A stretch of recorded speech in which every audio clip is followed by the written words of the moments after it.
అధికారం కోల్పోయినా గానీ, ఆంధ్రప్రదేశ్ ప్రజలు చీకొట్టినా గానీ, వైఎస్ఆర్‌సీపీకి మాత్రం బుద్ధి మాత్రం రావడం లేదు. అధికారంలో ఉన్న, ప్రతిపక్షంలో ఉన్న వైసీపీ అధ్యక్షుడు వైఎస్ జగన్, అలాగే ఆ పార్టీ నేతలది అరాచక బాటే. వచ్చే ఎన్నికల్లో వైఎస్ఆర్‌సీపీ గెలుస్తుందంటూ ఏడాది క్రితం బెట్టింగ్లు కట్టి డబ్బులు పోగొట్టుకొని ఆత్మహత్యకు పాల్పడిన వ్యక్తి విగ్రహ ఆవిష్కరణకు బుధవారం పల్నాడు జిల్లా తెనాలిలోని రెంటవాలకు వెళ్లిన వికృత రూప ప్రదర్శనే.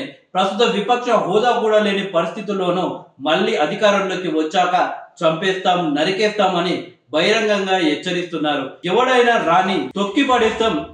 2029లో వైసీపీ రాగానే గంగమ్మ తల్లి జాతరలో వేట తలలు నరికినట్లు రపారపా నరుగుతున్న కొడకల్లారా, వైఎస్ రాజారెడ్డి రాజ్యాంగం పల్నాడు నుంచి మొదలు అన్న వస్తాడు, అంతూ చూస్తాడు అంటూ తెనాలి, పొదాలి, సత్తెనపల్లిలో జగన్ పర్యటనలో వైసీపీ కార్యకర్తల ప్లకార్డులు, ఫ్లెక్సీలు ఇలా ప్రదర్శించారు. రెంటపల్ల ప్రాంతం చాలా సున్నితమైంది.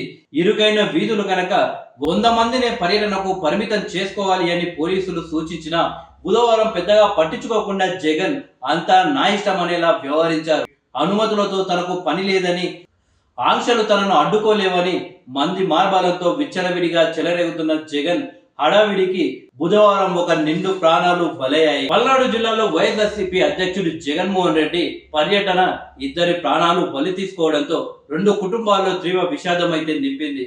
సత్తెనపల్లిలో నృత్యం చేస్తూ కుప్పకూలిన అదే పట్టణ వైసీపీ కార్యకర్త పి జయవర్ధన్ రెడ్డి రోడ్డుపై కుప్పకూలిపోయారు. స్థానికులు అతని ద్విచక్ర వాహనంపై ప్రభుత్వ ఆసుపత్రికి తరలించగా అప్పటికైనా మరణించినట్లు వైద్యులు కూడా స్పష్టం చేశారు. జయవర్ధన్ రెడ్డి మృతదేహానికి పోస్ట్ మార్టం నిర్వహించిన పోలీసులు 174 సెక్షన్ ప్రకారం కేసు నమోదు చేసి దర్యాప్తు అయితే ప్రారంభించారు. ఏటకూరు సమీప లాల్పురం జాతీయ రహదారి వద్ద జగన్ పై పూలు చల్లేందుకు సింగయ్య 53 సంవత్సరాలు వైసీపీ అధినేత కాన్వాయ్ వాహనం ఢీ కొట్టడంతో అక్కడే కింద పడ్డాడు.